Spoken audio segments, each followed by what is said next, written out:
Hello and welcome back to another Project Diablo 2 video. I am Kordesh and today we have a fun one for you.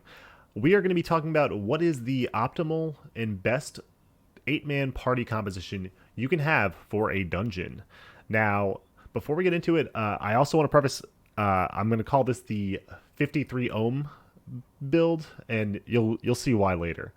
But anyway, let's go ahead and jump on into it. So the first thing that I wanted to talk about are dungeons themselves and how I kind of came to this conclusion of the team comp. So right now we have 2 dungeons listed on the wiki, and the big problem with dungeons is the damage that the monsters deal are crazy powerful, and on top of that, the immunities are absurd. So you can't really walk into there with 1 damage type or even 2 and expect to just like do great. You have to really think about these things.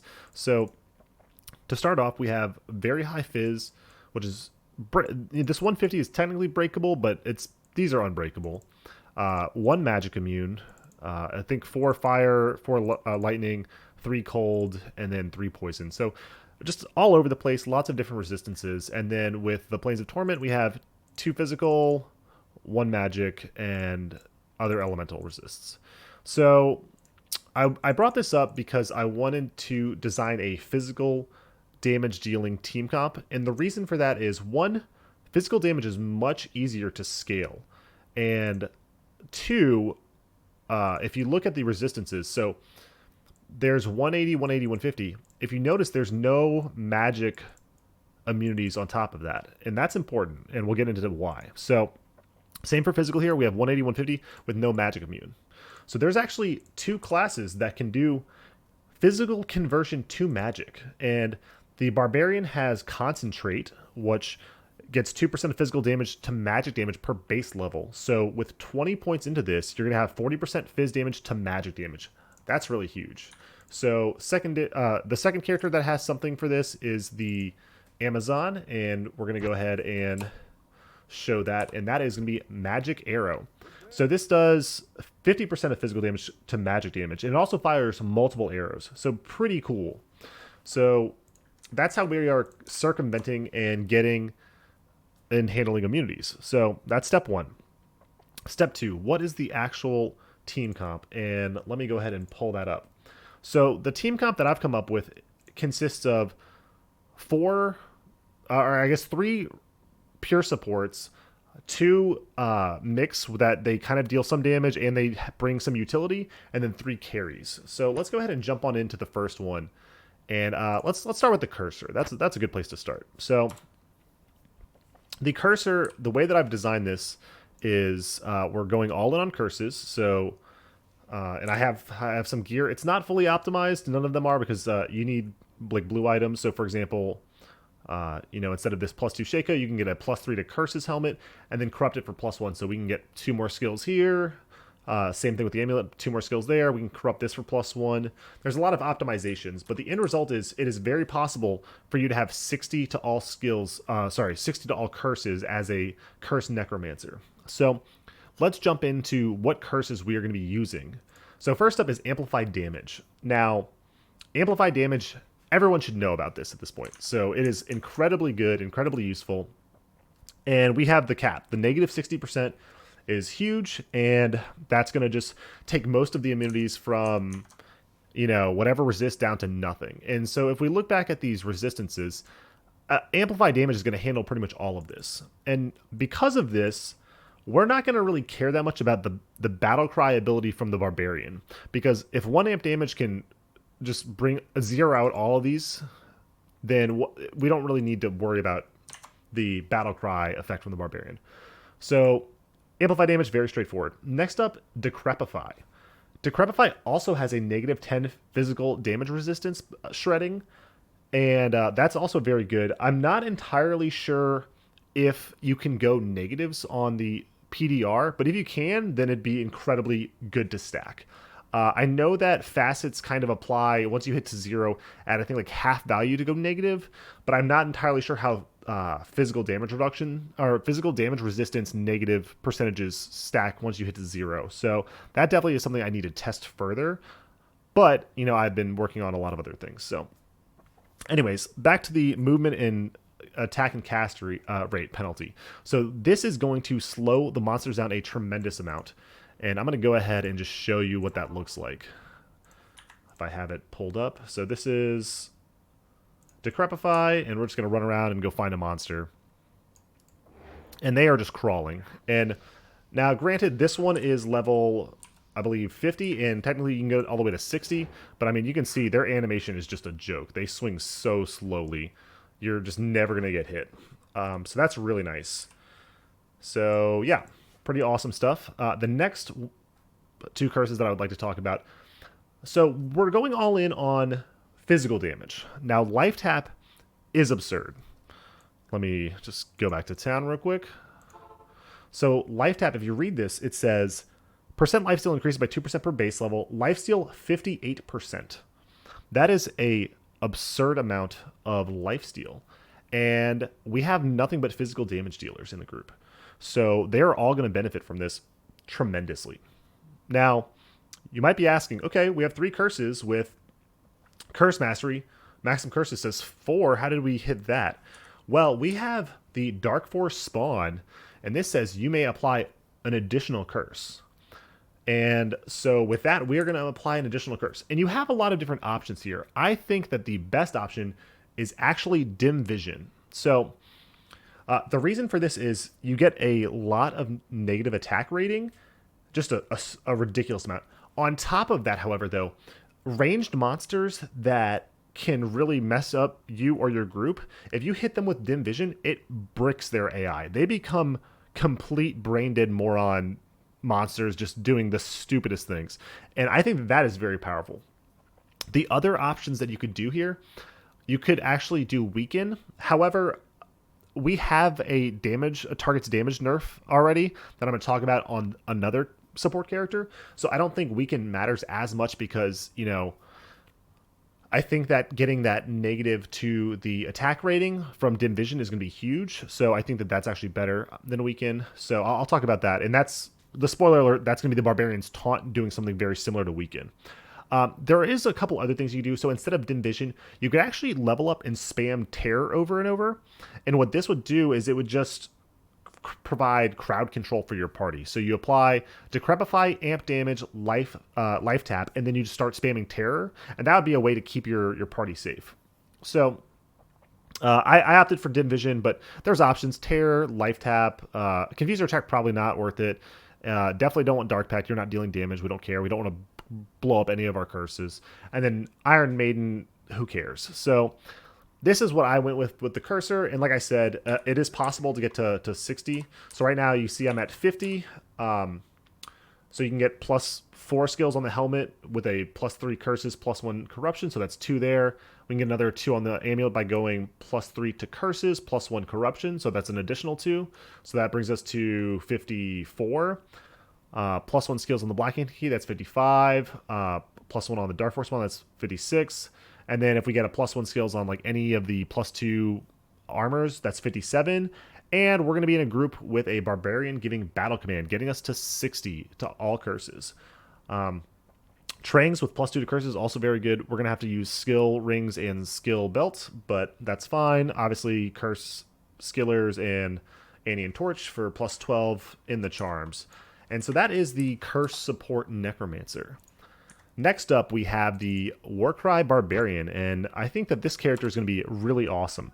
And I plan on actually running this as a as a Warcry Barbarian to start, and then I'm going to transition this into a support once I have another solo farmer.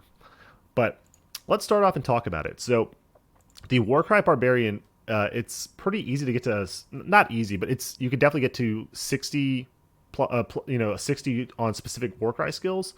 And I can talk about that real quick. So you can get a blue helm with +3 to Warcries and then +1 that. So that's 4 there. Right now I just have a 2 Warcries amulet, so that's another +4. You can actually run Grandfather and corrupt them for +1, but that's probably not going to happen. So let's not worry about that. Getting a +2 all skills chest piece and then corrupting it for +1 would also be very good. And then you have, just the skillers here. So mainly it's going to mostly come from the amulet and helmet, and then the other corruptions But one thing that the Barbarian has that's really nice is we have Battle Command. So we already are at 55 right now. So yeah, getting +3 to all of your skills is awesome. So let's go through and talk about all the different skills. So first up, Grim Ward. Now, Grim Ward is actually insane. So it adds a ton of flat attack rating to your party and a whopping 472% damage. That is crazy. So like that is so good. Let me just highlight. So right now I have a mercenary. He's got a Reaper's Toll, Leviathan, Towels, Laying of Hands, String of Ears, Marrowwalks. Just not like Biss thing, not Biss or anything, but fairly good. So he's going to kill something, and let's go ahead and, well, actually, let's get him away from that. So we see his damage is 1067. Wait, I think we're still in range. Hang on a second. So 604 to 3605. I put down a Grim Ward, and the top end increases an absurd amount. So like almost double damage. Not exactly double, but pretty close. And so he's just doing an absurd amount of damage. Now, that's just Grim Ward, and that's going to benefit the entire party, including everyone's mercenaries. And everybody's mercenaries is going to be slapping with this party comp. So Grim Ward is awesome. I also want to mention the radius is very, very big. So let me go ahead and show that one more time, if I can find one more monster. So if he kills a monster, there we go. So we have this down. You can see this little like red aura. It's off screen. We're still getting affected by it. So it's finally breaking about this far away, but that is quite a big radius. So I did want to show that, and let's go ahead and do. Oh, I can't do it in out of town, I think, but I was going to get the town portal from Rathma. But anyways, okay, moving on to the next skill. Battle Command is an easy include. Specifically, you are going to want to put the hard points in to get the +3 to all skills, and since everyone in the party is caring about skills, or at least most of the party, it's a no-brainer. On top of that, Battle Command adds a lot of percentage damage to the party as well.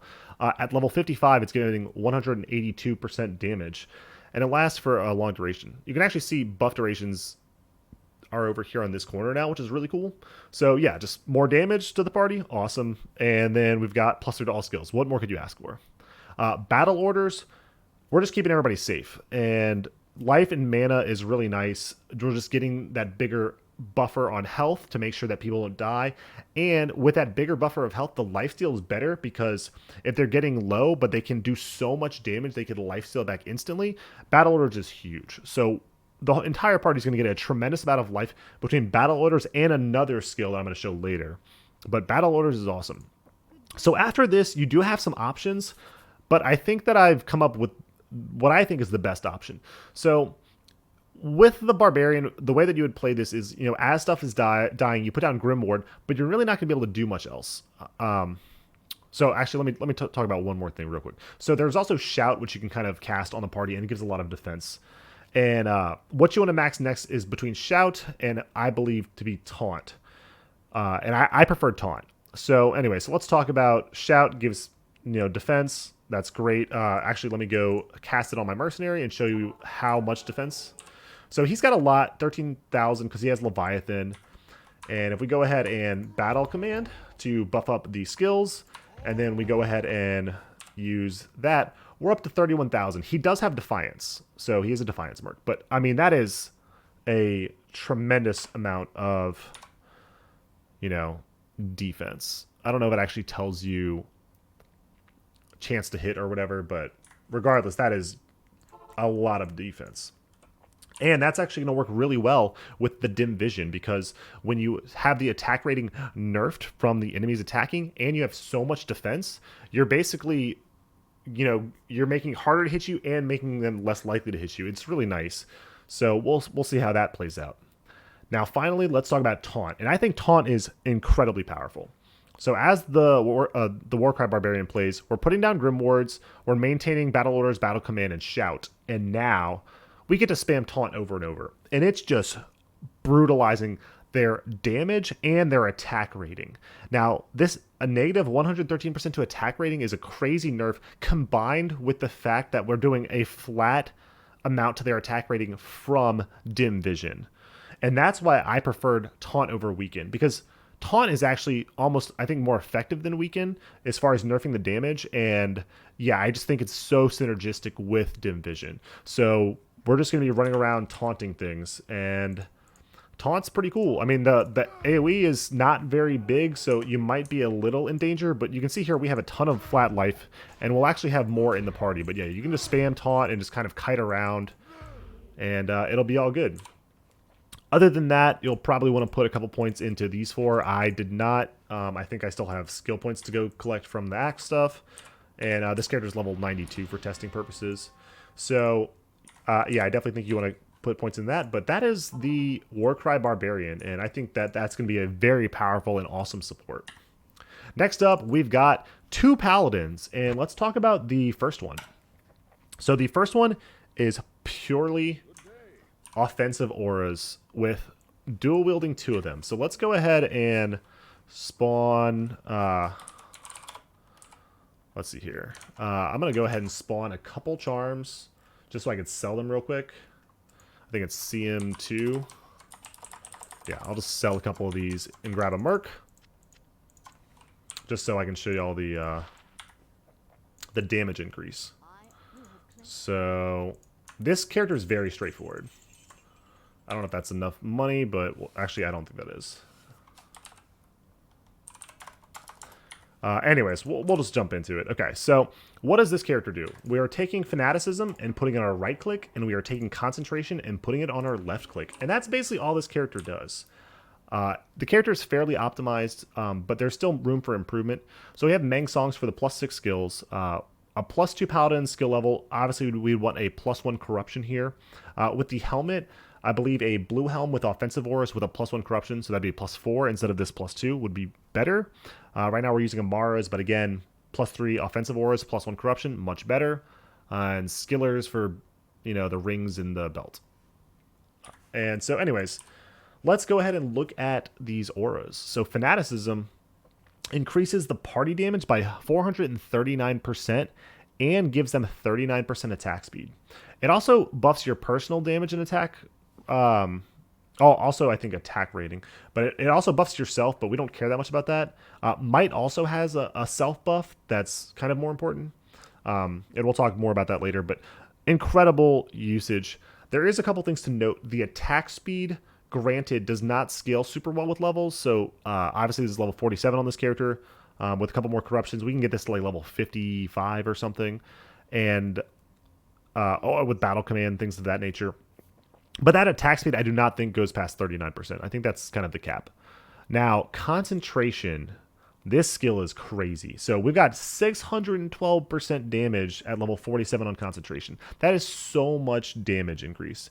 And if an Ohm Rune is 50% enhanced damage, you know, what is this, 12 Ohm Runes to the entire party? Nuts. Okay. Now, you might be wondering, okay, there's one Paladin here.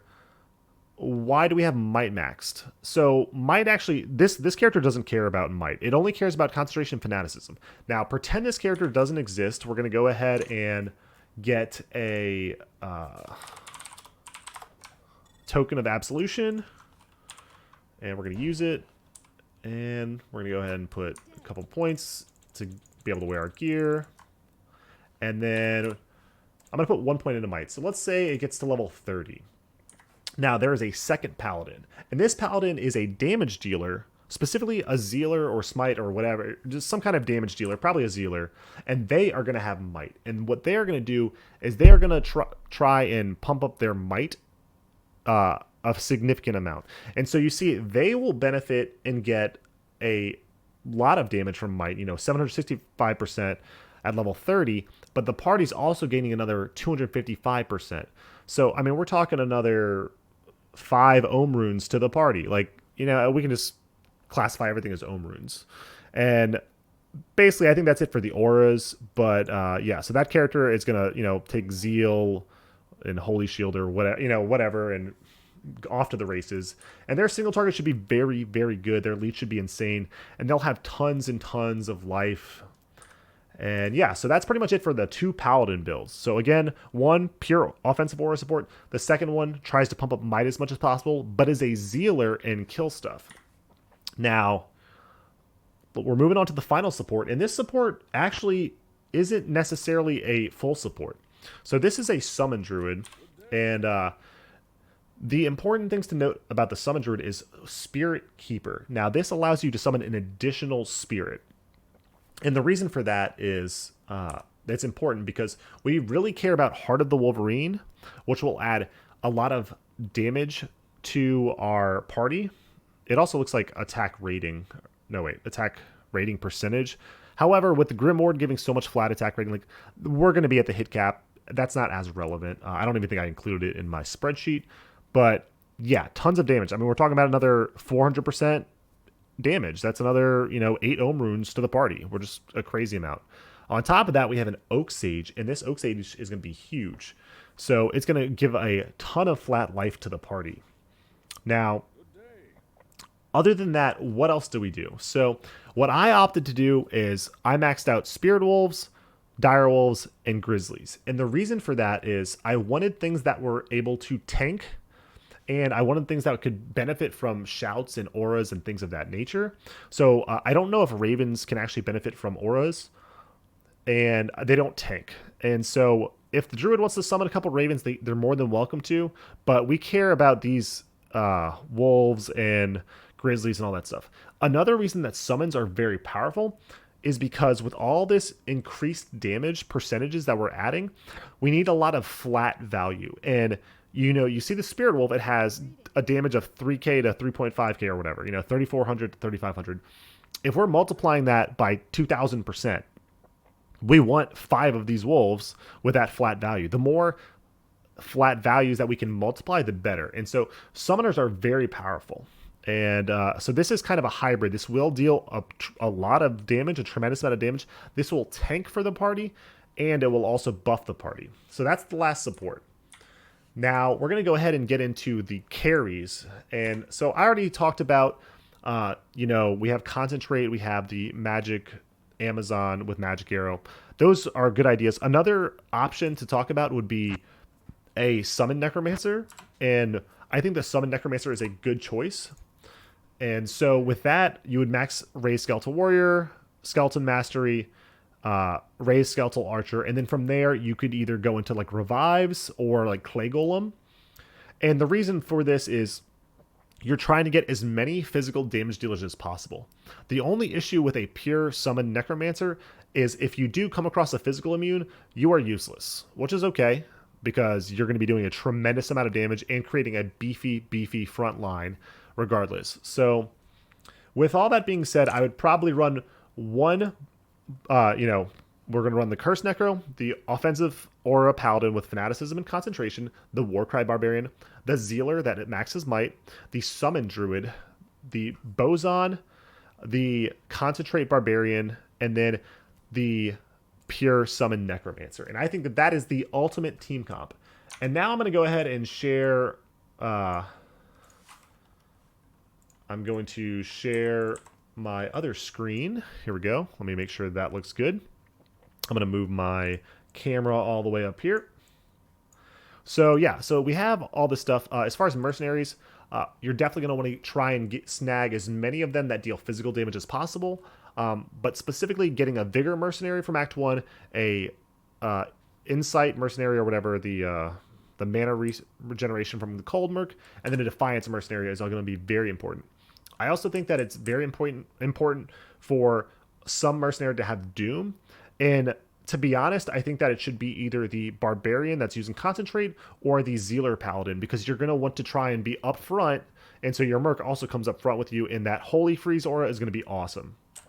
Another really good option to buff your party is to have Demon Limb on a weapon swap. So I plan on doing this with my Warcry Barbarian. And this is just a free way to cast Enchant on the group, which is going to be kind of fun.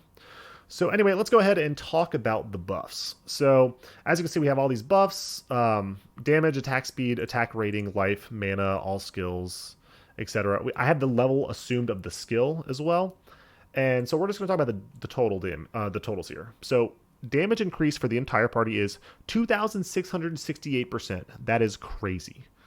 Attack speed, 39%. Very good. Attack rating, that's a lot of flat attack rating. Life, 1880 flat life added. That is so good. It's, I mean, just unbelievable. All skills 3, that's just from battle command. Defense rating is mostly from shout, or it's all from shout, 457%. Lifesteal 58%. Very, very powerful with a full physical build. On top of that, you're probably not going to be losing very many summons because they're going to be lifestealing a crazy amount. And then the move speed is 42% from vigor, and I believe the vigor comes from the Merc or something. I might have looked that up. Now, debuffs, we have Battle Cry, which again probably won't really matter that much. You can intertwine that with Taunt, and you can put 1 point into it. The only thing we really care about is the minus defense. That being said, you're going to have so much attack rating, I don't think that matters. It will matter if the enemy fizz damage resistance can stack and go negative, so that's something I have to test. But if it can, then we might have to tweak some things, because that's going to increase the damage by a tremendous amount. Amp damage, negative 60%. Decrepify, negative 10%. But yeah, so let's just go to the totals.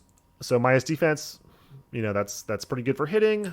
The enemy fizz damage resistance, this is very good. Obviously, if I pull back the maps, we're not breaking basically either of these. I think you can technically break this one with negative 30 from amp damage, and then the negative 50. Yeah, it's like close.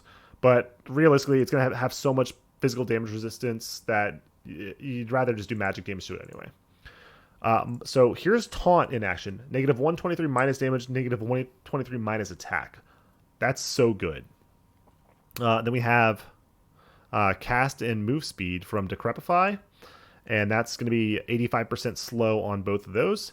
And then finally, the dim vision minus attack rating at negative 1,132. So that's pretty much all of the different buffs and debuffs. And to kind of showcase and highlight how much damage this would do, I plugged in, this is a Stone Crusher before the nerfs. So I grabbed the Stone Crusher from the wiki, and I put in all of the minimum values. So a 190 to 231 Stone Crusher. Now, this is just kind of how the order of operations kind of goes. So the main and important thing is, I want you to note that this 190 to 231 roll with the damage increase goes up to 18,000 to 21,000. Now, this is just the weapon. You do not have any skills. Like, you are just holding it. You have no, strength increasing it. You have nothing. Now, if you are buffing it up with concentrate, or if you built out for tons of deadly strike, you could get this number to an absurd level. And the physical damage you're going to be dealing is going to be crazy. I really want to see how high we can get, like, the tooltip damage. I'm wondering if you can actually, like, break the game by just going too high on damage. So that brings me into my next section. And my next section is, I'm on the closed beta and I want to test this. So if you are in the beta and you have a key, I'm going to have a Discord link in the description, and you tell me what you want to play and we'll try and get it done. I play in the US. I play on Central Time. Nights and weekends work well for me. So if you're looking to do this, I'm going to have a Discord, and anybody can join, and we can talk about it and make optimizations. If you like this idea, if you think it's going to be fun to run dungeons, that's going to be awesome. If you have, critiques, I would love to hear it. This is just what, the theory crafting that I came up with, and I would love to hear what you can come up with as well. So I'll have that down in the description. Anyways, I know that this has been a lot of dense information, but I hope you enjoyed the video, and I'll see you next time.